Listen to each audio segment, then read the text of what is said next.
On the slow and steady side, we have Steve speaking first, and then Julian, and then Daniel. I'm not quite sure what IT systems they're going to be talking about. It's not really the specialty for us debaters, but hopefully they'll be able to give you a better idea. So we'll welcome up Andrew to give the first speech.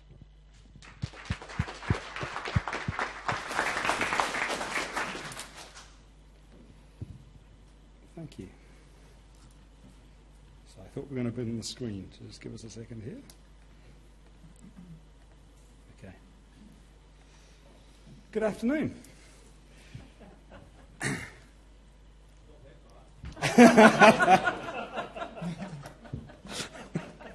Are there drinks now?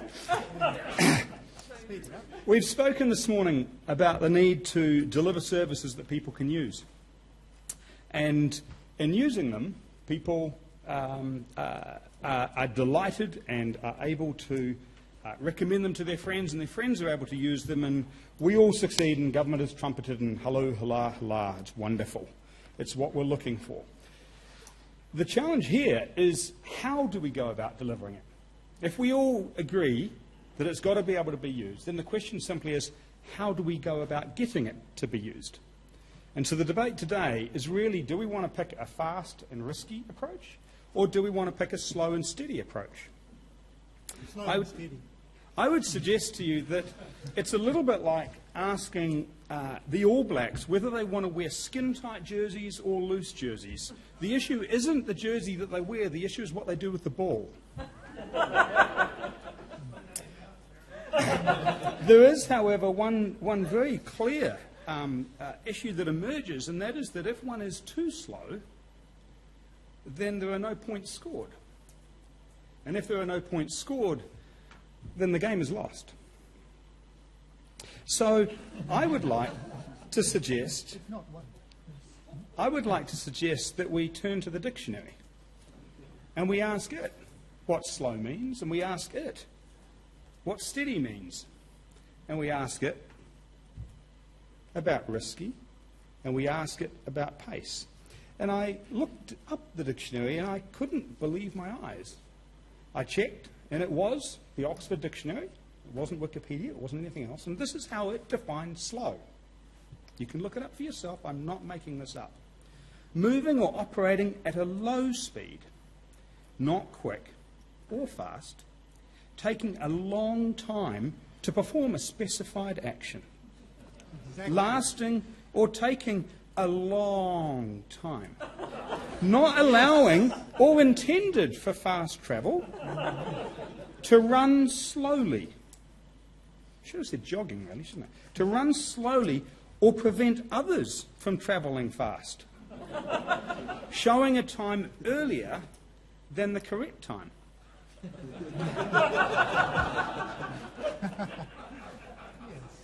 Not prompt to understand, think, or learn. Uneventful and rather dull. Exactly. In the case of film, needing a rather long exposure. I like this one. Burning or giving off heat gently. Gently. As a verb, it is to reduce one's speed or the speed of something or someone else. That's slow. Can you say that as if it's a bad thing? You say Steady. it in a very slow way. I'm trying to get into it. Steady is firmly fixed. Not letting go. Supported, balanced, not shaking or moving. Regular, even, continuous in development, and I started to think this was almost a positive until the next line said, not changing. Regular, even, and continuous. I've repeated myself. Continuous in development. Moving without deviation from its course. What if nobody wants it? To make or become steady. To take a deep breath to steady their nerves. used as a warning to someone to keep calm or to take care. Steady now, we don't want you hurting yourself. As a noun, a person's regular boyfriend or girlfriend.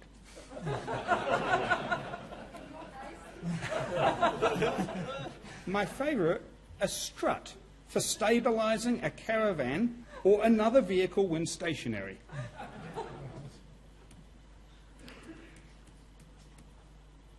So slow and steady put together means to move or operate at low speed, to take a long time to perform a specified action, to give off heat gently, to reduce one's speed, to be slow-witted and sluggish, to be firmly fixed, not changing, without deviation from its course, steadying its nerves and not hurting itself. A strut for stabilising. To be fast, and again, I'm reading exactly the same quotes out of the dictionary. I'm not abbreviating them. This is what it says. To move or be capable of moving at high speed, to show a time ahead of the correct time, to be firmly fixed or attached, in the case of film, to need only a short exposure, to not fade in light when washed, to be engaged in exciting or shocking activities, to be prone to act in an unacceptably familiar way, to operate at high speed, to be hard to move, to be secure, to be hard to wake up. Risky had only two definitions: to be full of the possibility of danger or failure, or to be risqué.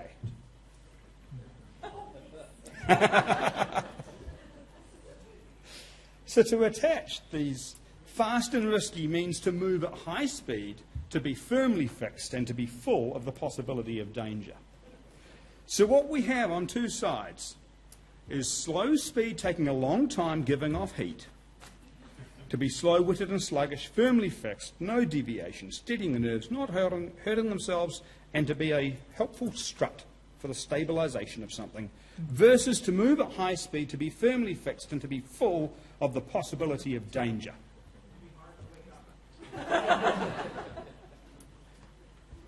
Think now about a user who you want to be able to use a service. Think now about them needing to be able to use it, and us needing to discover who they are and what they need to be able to use it. Do you want to be slow and give off heat? Yes. As you meet them, perhaps in the winter, perhaps not in the summer? Do you want to be stabilising them or them stabilising you? Or as you meet these users, would you like to be moving at high speed, and as they say, no, that's no good for me, to be saying, absolutely fine, here's another one. No, that's no good for me either. Absolutely fine, here's another one. That's no good for me either. Absolutely fine, here's another one. That works.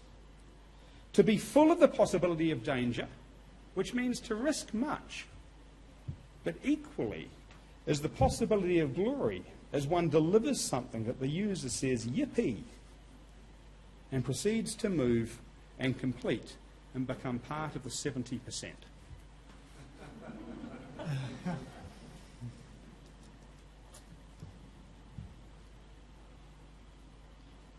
I leave you with the thought that nothing ventured, nothing gained. We do need to embrace the possibility of danger. We do need to embrace the possibility of getting it wrong. And we need to be rapid and fast as we adjust and change and deliver what is required so that we can hit the targets that we need to for 2017.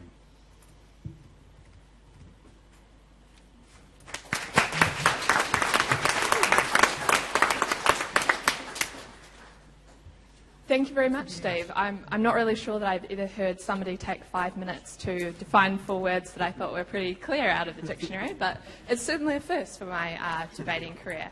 After that, we now have up, I believe it's Steve for the negating team to talk to us about slow and steady.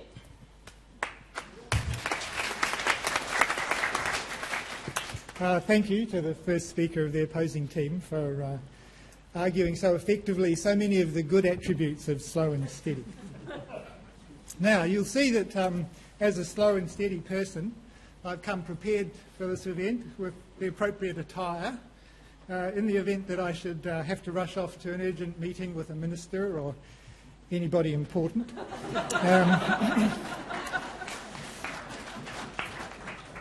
And what I'd like to do is to argue the case for slow and steady in government as a way of behaving, particularly in this crucial IT space.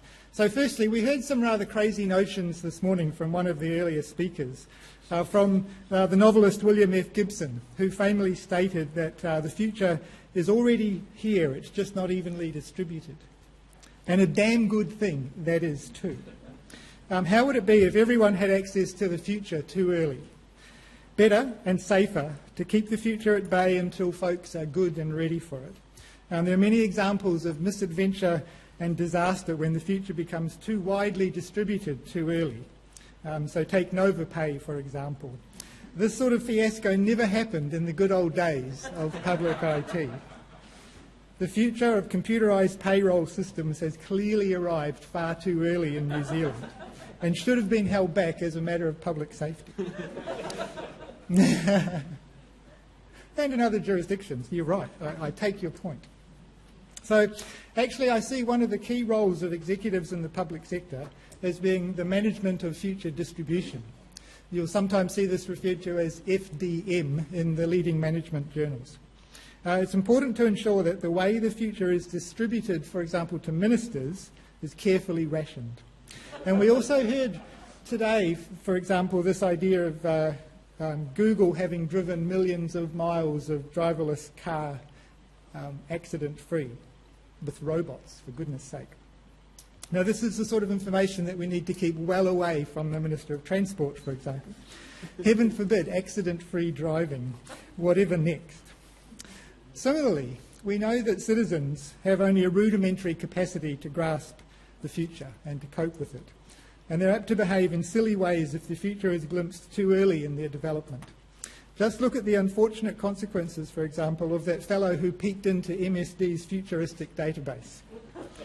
We really do need to keep this future away from our dear citizens until they develop the responsible behaviours that they need to keep their goddamn snooping eyes to themselves.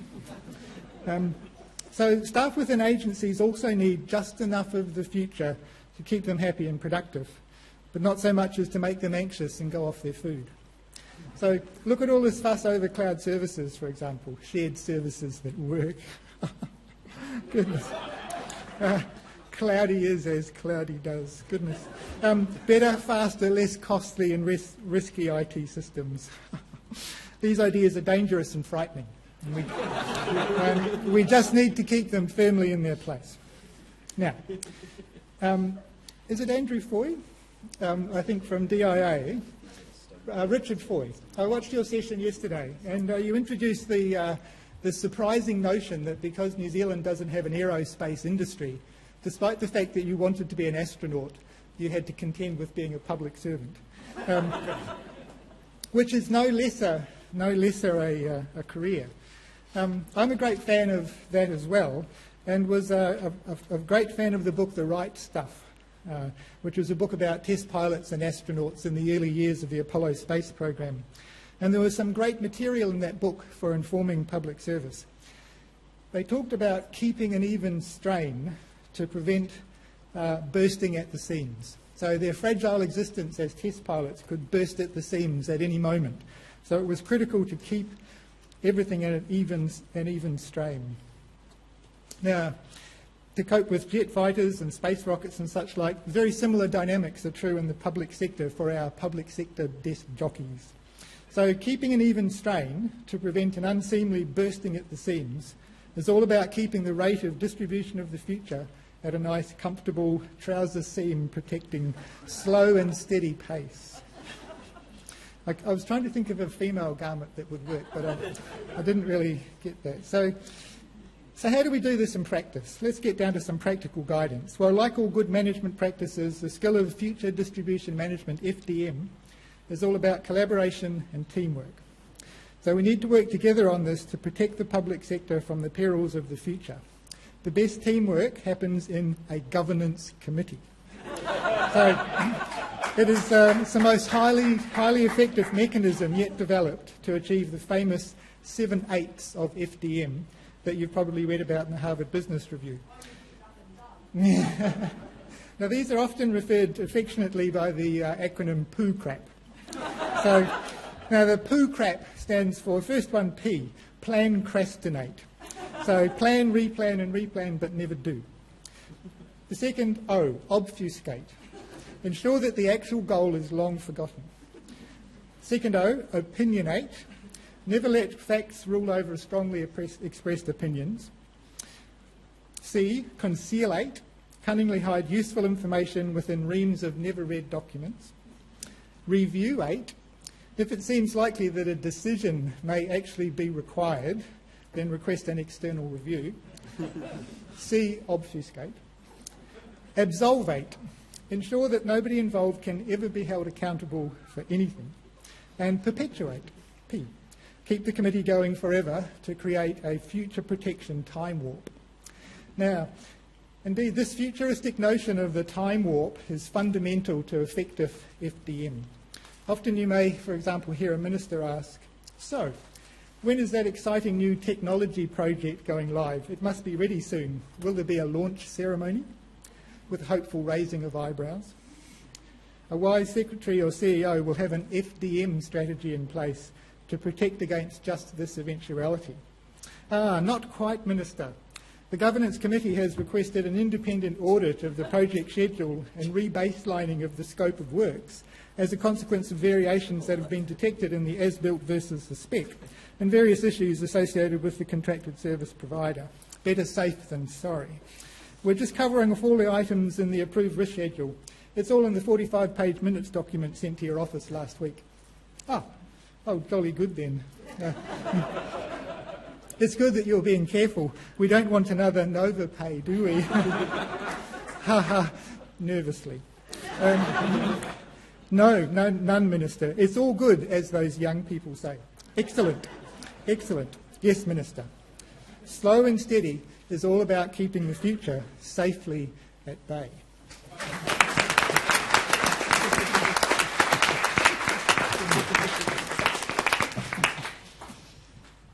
Well, I thought that we might have to give the slow and steady team some more time so they could slowly make their points, but it seems that they've actually decided to be a bit faster and not use up all of their time there. So thanks for that, Steve. We're now going to hear from Jared, who hopefully is going to do something other than the dictionary and let us know some more about fast and risky.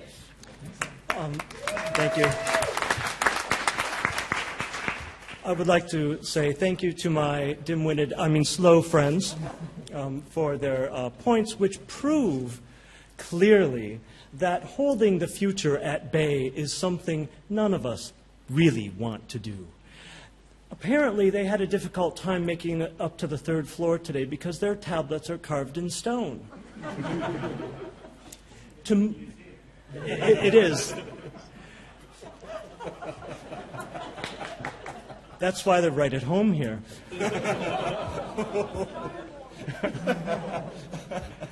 However, I like to look towards the future. I like to look towards what is possible. And we know there is so much potential. We can choose to just sit in a retirement home and look at our stone tablets in our rocking chair. Or we can look towards the horizon, and we can look at our customers, our citizens in New Zealand, the people who live here who need better services from us. We can say, hold the future at bay and let's keep delivering them substandard services. Or we can look towards the future. We can look towards what the private sector is doing. We can say, what is it we do quickly? What should we do quick? Iterate. That's what we can do. We can iterate quickly, we can start small, and we can iterate. We learned from Alistair at Xero the way they use their approach with product management. What is that?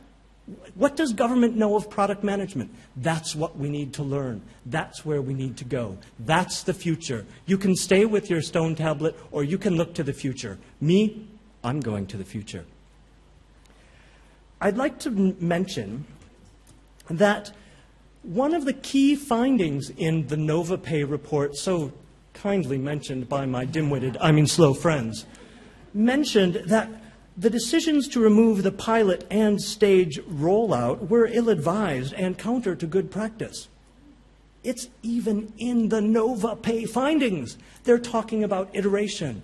It's about delivering things on a small basis. Learning, measuring, learning, building. It's about using the time-worn cycle of build, measure, learn that has come out of the private sector.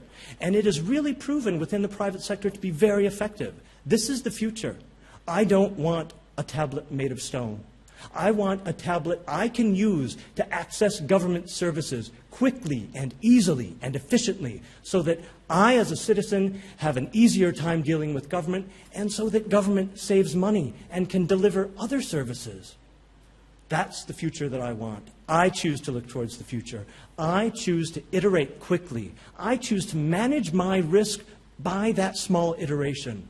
Because I know that if I say, I will deliver to you in 3 years this great big giant thing on one day, guaranteed, it'll be on time, it'll be on budget, and nobody will use it.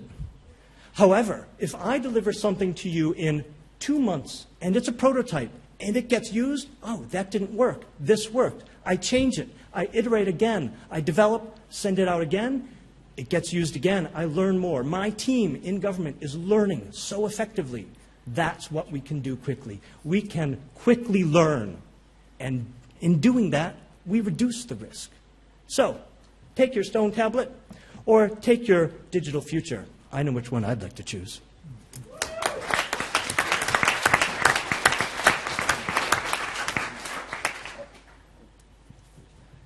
So it's kind of ironic from a man that's speaking out of a diary, whereas we had the other team speaking off an iPad, I think it was, that he wants to talk about the stone tablet that we shouldn't all trust. But, you know, we'll let him get away with that. So next up we have Julian, who will be speaking for the Slow and Steady team.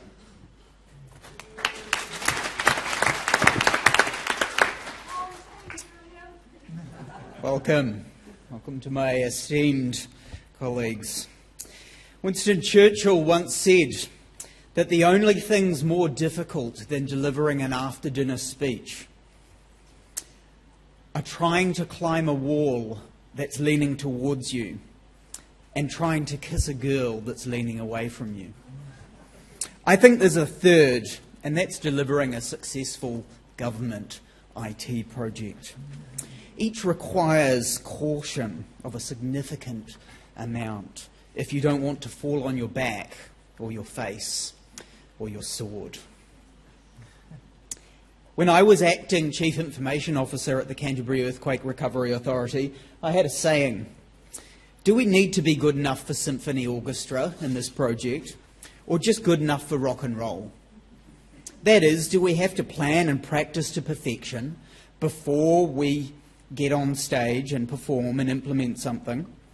Or do we just have to have a general idea of where we're going, put something together, get on stage and see how the audience responds? Of course, in an earthquake recovery, fast and furious, good enough for rock and roll can be the only sensible way to do things. But transferring that approach into peacetime in government is another matter entirely. A very serious and dangerous matter with potentially disastrous consequences. We must remember that the creativity in rock and roll is almost always combined with lots of sex and drugs. And if we introduce the required amount of sex and drugs into the public service for such creativity, we'll just imagine what would happen. The Dom Post would certainly sell more papers.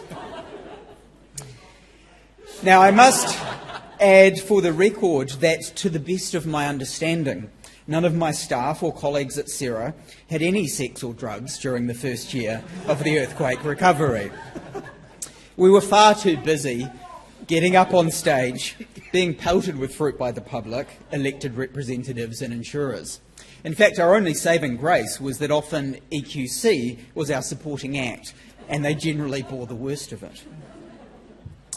So in my view, government IT projects should be run the way symphony orchestras perform. Hours of sitting in a small room, talking to no one, and practicing just what you're going to play when the minister asks you a question.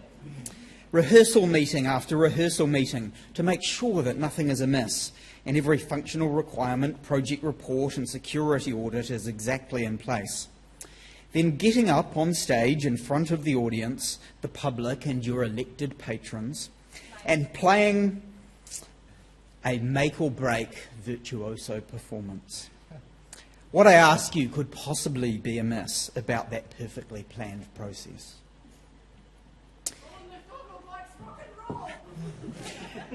And let us, if we may, think through this further. If we ran government IT projects in a release early, release often, agile, iterative, respond to the crowd's feedback on the fly, rock and roll style, or heaven forbid, pop music style, we'd attract young people into the profession.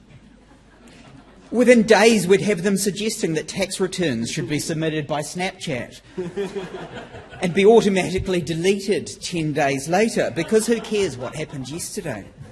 We'd have them using crazy new approaches like scrums and stand-ups and other behaviour that should rightly be reserved for the rugby field.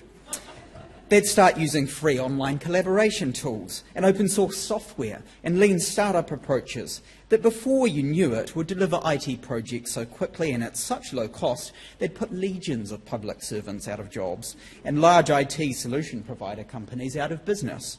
Think of the impact to the economy. They'd probably want to start crowdsourcing solutions, seeking end-user input and engaging the public into solution design and public policy development.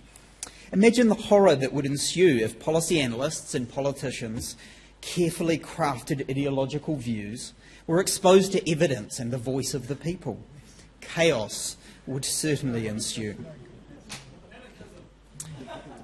This morning I spoke with Ian Taylor from Animation Research Limited, who's recently won for his company a sporting Emmy for the design of their America's Cup app. And he said to me that he thought government innovation was an oxymoron. Let's leave fast and risky to the private sector. I say to you that we must preserve the austerity of the public service. We must stick to our knitting. We must, for the sake of all that is good and right, stay true to the slow and steady waterfall processes, oceans of documentation, stacks of change control forms, and release late, if at all, processes that have served us so well in the past. For change is dangerous. Slow and steady is the only way to preserve the austerity, legacy and basic rightness of the walk shorts and cardigans culture of the public sector handed down to us by our forefathers. As my learned colleague has said, we must protect the public from being exposed to the future too quickly. We know from our television screens and movie screens that the future is rife with zombie hordes and invading alien fleets, apocalyptic viruses and legions of as yet unborn boy bands.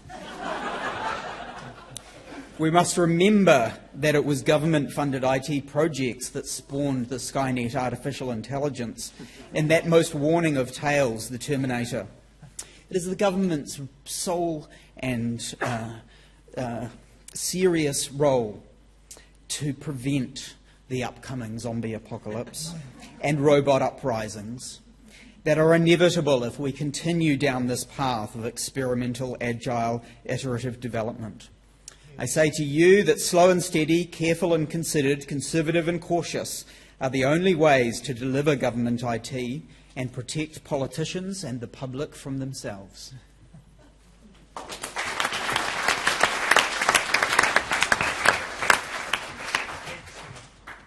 All right, thanks for that, Julian. So when they asked the Debating Society to get involved in this debate, I thought, oh no, I can't do it. I'm not very funny and I don't know anything about IT systems. I struggle to deal with my own desktop computer at work. So hopefully Nick's going to do a slightly better job than I would have done, and hopefully he won't be too risky in his speech, because we don't want to give the Debating Society a bad name, Nick.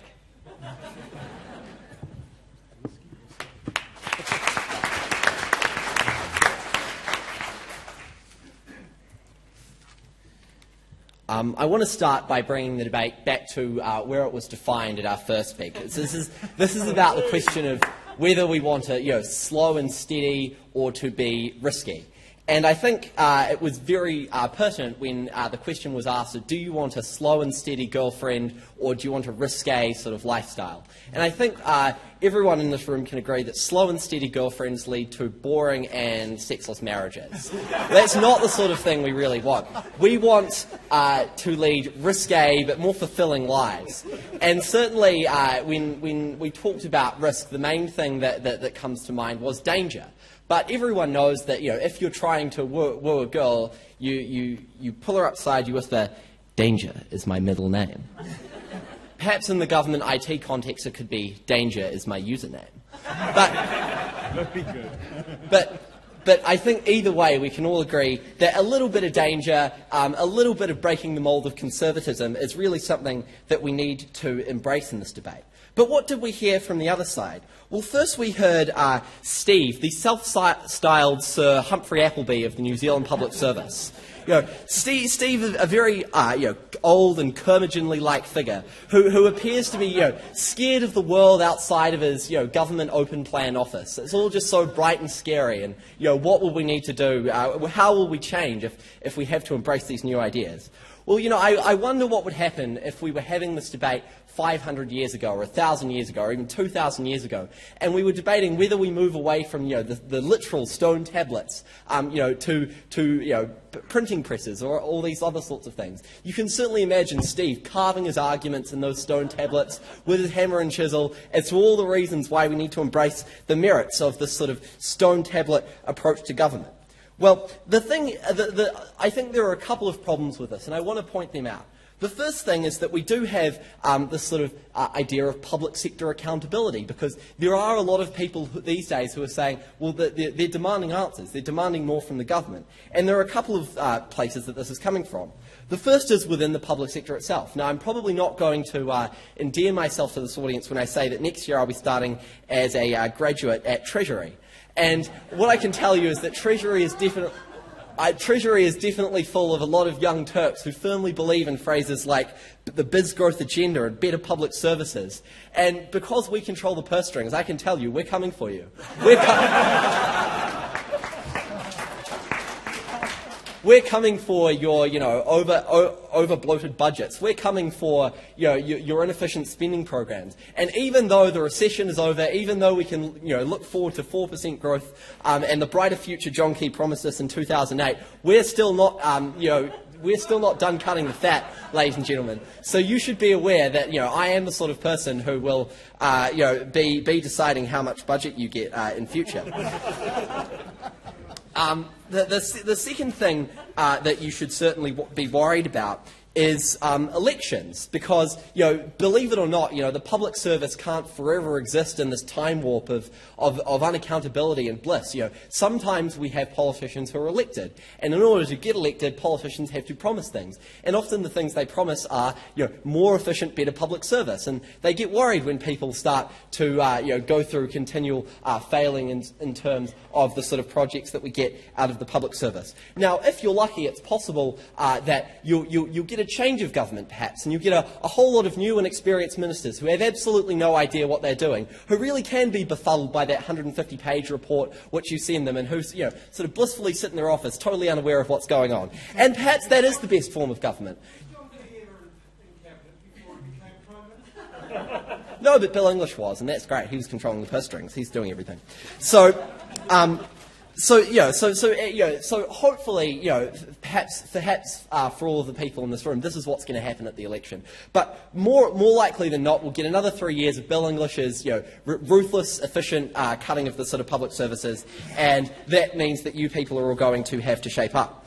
Now, well, someone's got to watch The Watchmen. Now, from the second speaker, Julian, what we heard was sort of a plan about rock and roll concerts. And I want to actually take this to explain why we think that the sort of services we deliver do get the better public services. Because you see, Fast and Risky is all about sex and drugs. It's all about doing all sorts of dangerous things that are going to make you burn out and going to make you ineffective in the long term. But I think really it's about planning for what's realistic. So imagine, for example, that you're booking tickets to a Rolling Stone concert. And I use Rolling Stone example because it looks like a lot of people in this room would have been at their prime at the same time the Rolling Stones were.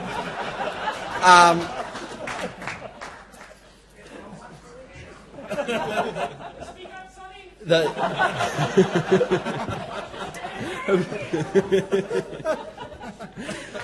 anyway, imagine that you're going to a Rolling Stones concert. Maybe not today, maybe not with your Zimmer frames, but imagine you're going to a Rolling Stones concert in the 70s, right? You can take two approaches to the sex and drugs that comes with the Rolling Stones concert.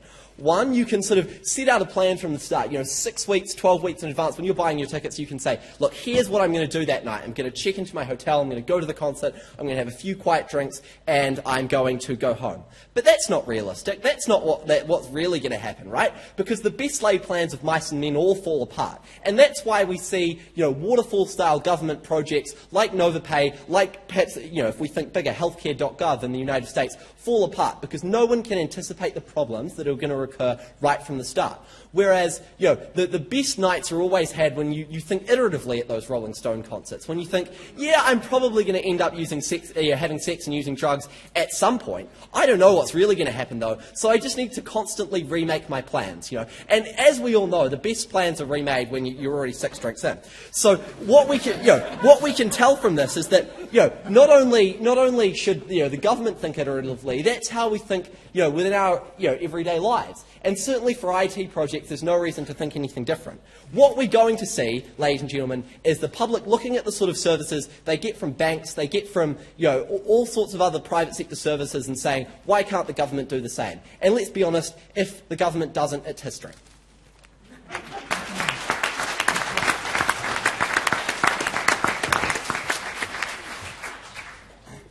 Well, as you can probably tell from Nick's speech, he's a big supporter of the young national. He really does love Bill English, and I think he'll make a great person at Treasury. And with that, we say the Vic Debating Society doesn't bear any liability for anything he says. He's all from that. He got all from Treasury. So next up, we'll hear from Daniel.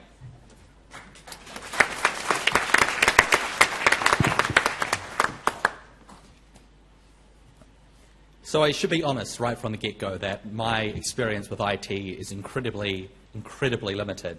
I learned Control-Alt-Delete, Control-Z, and recently Control-A, which is apparently redo. So that's from where I'm coming. But I am a student, so I am a big consumer of government resources. So this debate is very important to me in that regard. If you were listening to my team closely, you might be forgiven for thinking that they were taking the piss and they actually support a fast and risky approach to government development. And you could well be forgiven for thinking that. But of course, if you listen to the first speaker from this team, you might well be forgiven for thinking that he supports our side of the arguments. And why is that? Because he talked about the idea that we need to have a government that understands what the people wants, that doesn't, go off in big pipe dreams. It gets a really good idea and then makes sure that it fulfills it. And that's kind of what we support. We want a government that, makes sure that it makes a really good product. The second speaker, whose name is Jared, there we go, the kind of man who has the vest and facial hair of a young man who's, really invested in making sure that we have young and youthful approaches to IT development. He told us the government needs to take inspiration from the private sector when it comes to developing new technologies. And true, so when Apple released the iPhone 4, it didn't work.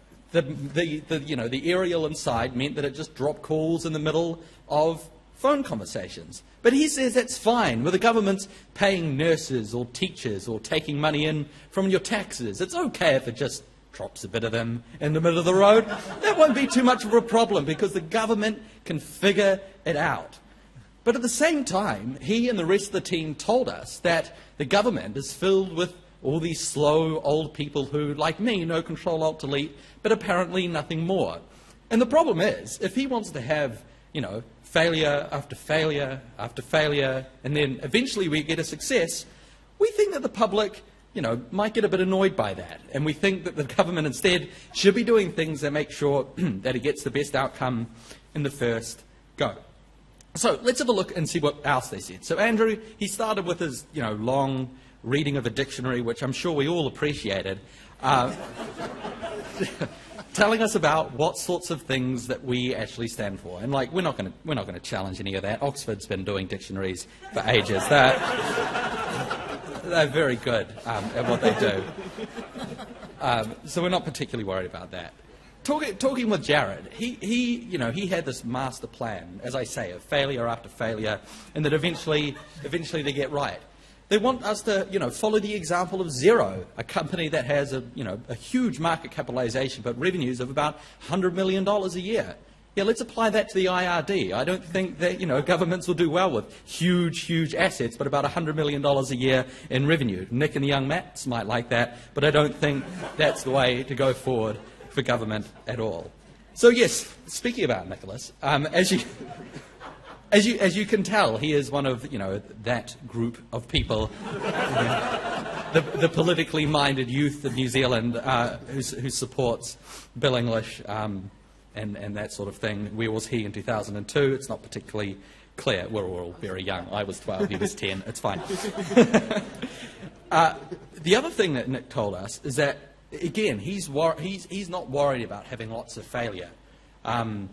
Which is fine because, he is a very close friend and worker with some of the ministers and policy advisors responsible for things like Nova Pay and for Peter Dunn's big proposal to reform IRD. And if that's the mindset that we have, power to him. But I don't think that's what we really want on this side of the house.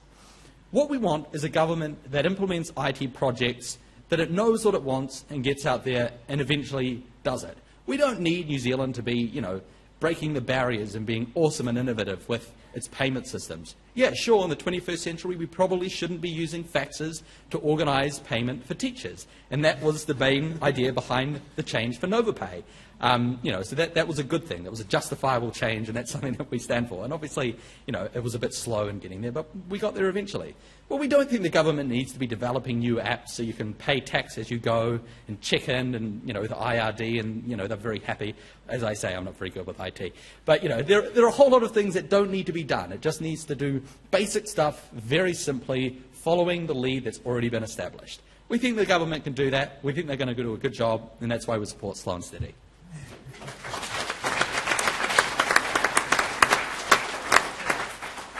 Thank you very much for that, Daniel. Considering that IRD apparently just joined Twitter, I think they'll be very upset to hear that the youth of today don't actually want to follow them on their apps. Thank you very much to everybody who was involved in today's debate. If you could give them all a round of applause. It's very brave to stand up here and have to entertain you all. What we're going to do now is we're going to have a public vote. Now, we understand that in reality, fast and risky and slow and steady is probably not the choice that we're faced with when we're putting in place systems, and that it isn't, in fact, what we have in reality. But we want you to vote today. It's mostly slow and risky. Thanks, Nick. We want you to vote today for what team you think has done the best job of convincing you that their approach is the correct way to go. So if you could just put your hands together for which team you support. The slow and steady?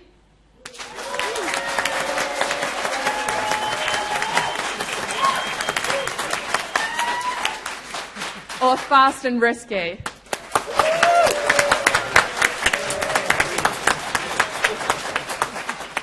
Well, I think, as we can probably all tell, a kind of inconclusive result, and I think that's probably what we'll see generally in the real world as well. So thank you very much, everybody.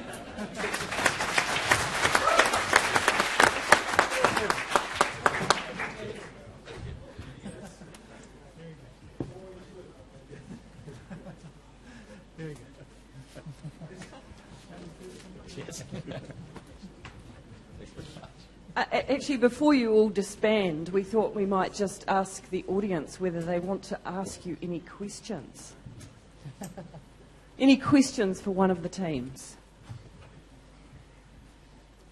Come on, there must be one person. You had so much to say before. Oh, here we go.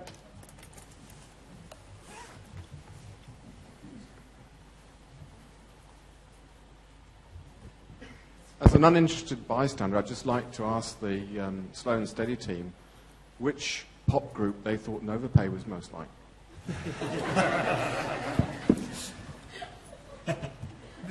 I don't really listen to pop. So.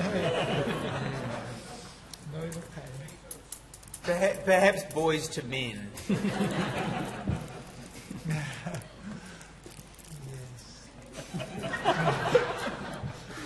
Seems to be some uncertainty about that. I would suggest perhaps Massive Attack. Any more questions? I was about to say Alice Cooper. It's definitely not in sync.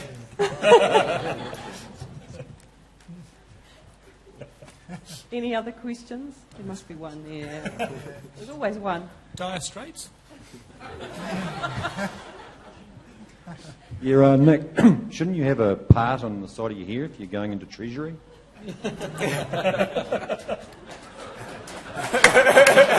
He's got quite some time before he starts. No, but what I'm going for is sort of the Mitt Romney look of grey temples. just to let everyone know that I am in fact like a supervillain. I'm not sure. Okay, please join me in thanking our debating teams. I'm sure you'll agree it was a really excellent debate.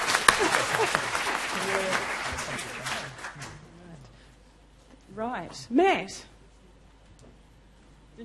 You guys can relax and get ready for that beer. We have chocolate for you too.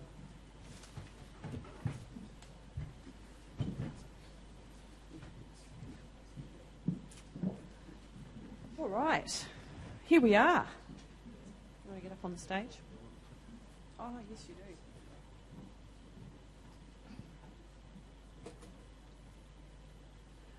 So I don't know about you, but I really enjoyed that. I certainly haven't laughed so much in a long time. Which side of the debate did you come out on, Matt? Well, no, not yet.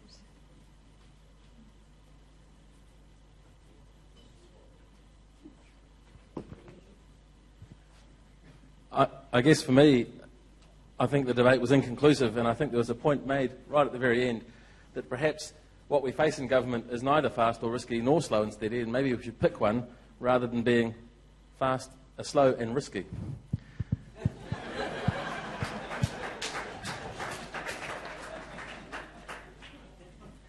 So I think that's our winner.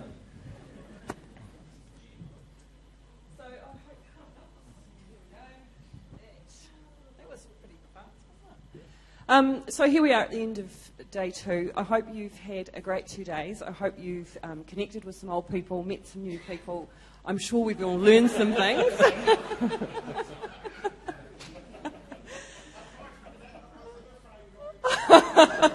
Thanks, John. So we've just got a few last messages here. Matt, can you tell us something about Govis 2015? So we're looking at the same time of year, so I think it's the 17th and 18th of June next year, but we'll be posting on the website exactly what it will be. It'll be Thursday, Friday in the middle of June. And we haven't quite settled on a theme yet, but I think based on some of the stuff that's gone on today, I think there's got to be something about data and how we use it, and data-driven or evidence-driven IT and government. That sounds great. So as Matt says, we'll have some more information out very soon. Next week we'll be sending out a survey on the conference, and we'd really welcome your feedback, so please look out for that. It's through those comments that we make improvements year on year, and then we can take your feedback and blend it into what we develop for 2015. So Matt, we've got the AGM coming up. Yes, we do. So Govis is an incorporated society, and we are run by volunteers. We're all volunteers, and we have an AGM coming up on September the 4th. And we would love, if you're inspired by what's happened and by the conference, we would love people to volunteer or to come along to the AGM and see what we're about. And if you're interested, talk to us about maybe joining us on the committee to help organise events like this in the future. So, and we will be following our AGM with drinks and nibbles. So as an added incentive to come and join us for a short AGM and a long drinks and nibbles, which might be fast and risky, or maybe fast and risqué. Okay, so we do have a few bouquets. Once again, to all of our wonderful sponsors, thanks for your support and your commitment. Again, without your support, we can't deliver these 2 days, and I'm sure you'll agree they've been absolutely wonderful. To Parter Coopers and Associates, thank you for keeping us, well, maybe me, calm over the last 2 days. It's great to know that we are in such good conference organising hands, so thank you for that, and maybe you could all thank them with me, please.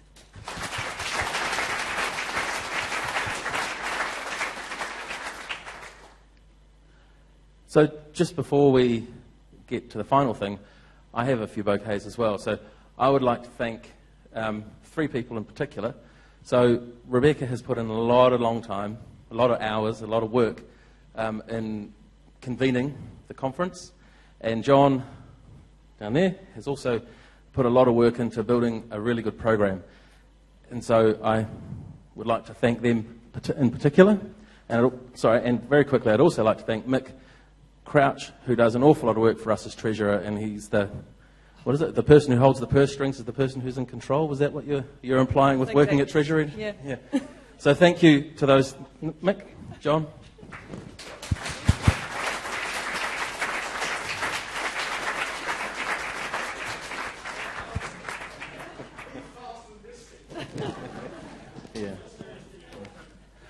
Yeah, a lot of work goes into organising these events, and these guys have done a fabulous job. And there's one last thank you. I want you all to take a moment and think about who you might need to thank next week for allowing you to be here, whether it was the person that paid for your ticket, whether there's someone at home who's looking after children, but I think we've all got someone that we need to thank. So I think there's no conference without delegates either, so thanks for turning up. And the other comment I'd make is that we don't see quite so many faces at the last session on a conference, so thanks for staying. Yeah. So we are between you and another drink, we know that. So we've just got a couple last pieces of business. So Liverton want to do a quick prize draw, or to announce a winner.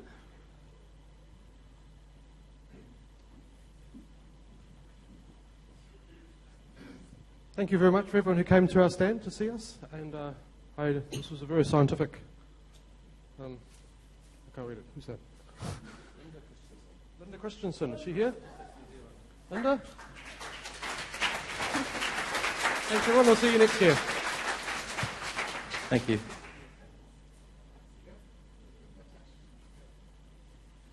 And lastly, I'd like to invite John Eastman, who's the Sales Director Technology for Oracle New Zealand, just to say a few words before we leave and head across to Max Brew Bar. Just before John gets to me, for drinks, you'll need one of these. Okay, so don't relinquish your name badge just yet. If you're on a shared registration, make sure you stick with a buddy. Thank you, Rebecca. First of all, I think I have to vote. I was at the 1970s concert. 1976, Nebworth Park. That's all I remember. I think I was this number 2. Thank you, Mr. Danger from Treasury.